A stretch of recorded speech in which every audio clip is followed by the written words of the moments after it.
নমস্কার বন্ধুরা, mister Shubhankar KP YouTube channel তোমাদের সবাইকে স্বাগত জানাই। তো বন্ধুরা, তোমরা অনেকেই আমাকে কমেন্ট করেছো যে দাদা ইংরেজির প্রিপারেশান কীভাবে নেব, আমি কীভাবে নিয়েছিলাম, ইংরেজিতে কী কী বই ফলো করব, কীভাবে প্রিপারেশান নিলে ইংরেজিতে একটা ভালো স্কোর করা যায়, এই সংক্রান্ত নিয়ে একটা ভিডিও করতে।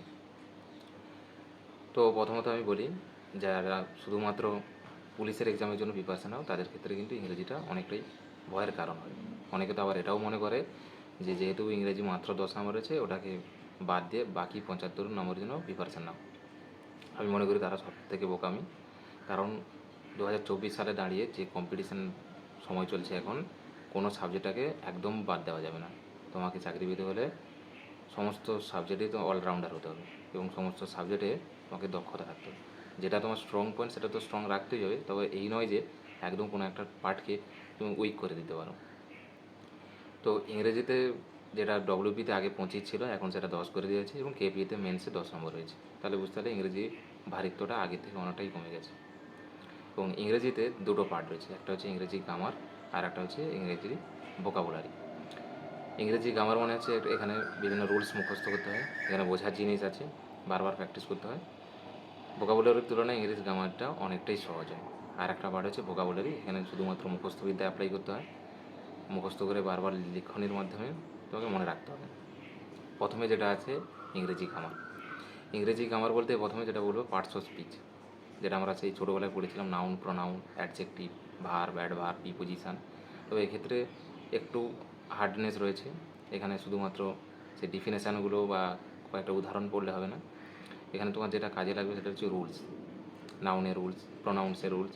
নাউনের ধরো 10 থেকে 12টা রুলস আছে, প্রোনাউনের ধরো 15 থেকে 20টা রুলস আছে।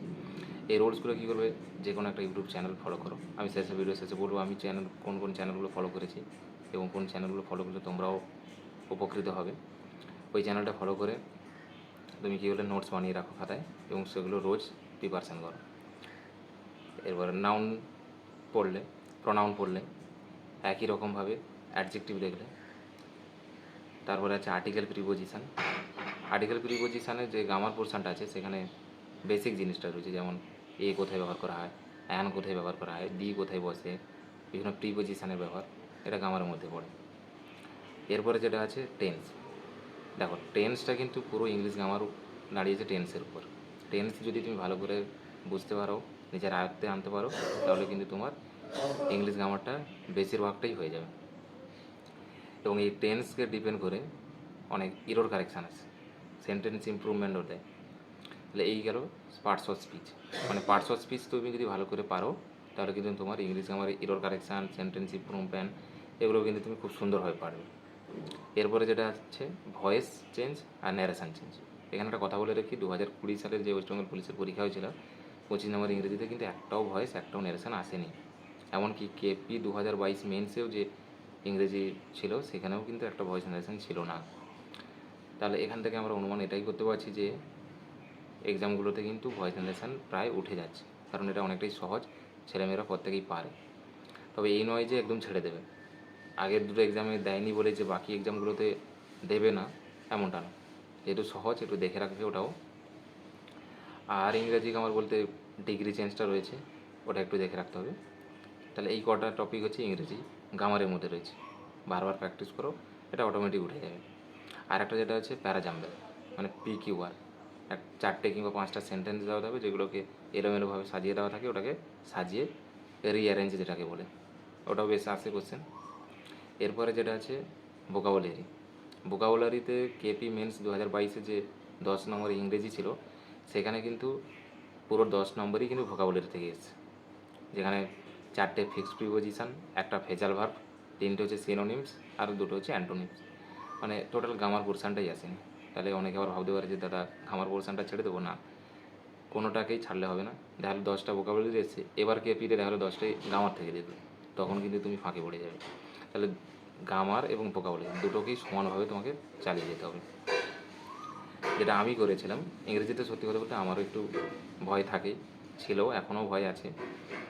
আমি যেটা করেছিলাম fixed preposition, idiom phrase, on of substitution আর হচ্ছে ভেজাল, এই 4টে টপিকটাকে আমি খুব জোর দিয়েছিলাম এবং এমনভাবে প্রিপারেশানে ছিল যে নিজের প্রতি কনফিডেন্স ছিল এই 4টে টপিক থেকে যা কোশ্চেন আসুক না কেন আমি সবগুলোই অ্যাটেম্প করতে পারবো। আর সিনোনিম অ্যান্টোনিমসের কথা বলি, এটা যেহেতু একটা অনেক হিউজ পরিমাণ রয়েছে, আমি এটাকে একটু হালকাভাবেই নিয়েছিলাম। মানে আমার ধারণা ছিল সিনোনিম অ্যান্টোনিম যাই আসুক না কেন আমি ছেড়েই দেবো, এবং 10 নম্বর ইংরেজি থাকে, এখানে আমি ন্যূনতম 5 কিংবা 6 হলে আমার যথেষ্ট নাম্বার হয়ে যাবে, এবং তাইও করেছিলাম। একটাও সিনোনিম অ্যান্টোনিমস আমি টাচ করিনি। 5 নম্বর অ্যাটেম্প করেছিলাম, 5 নম্বরই আমি পেয়েছি। 10 নম্বরের ক্ষেত্রে 5 নম্বর একটা মোটামুটি একটা ভালো নাম্বার।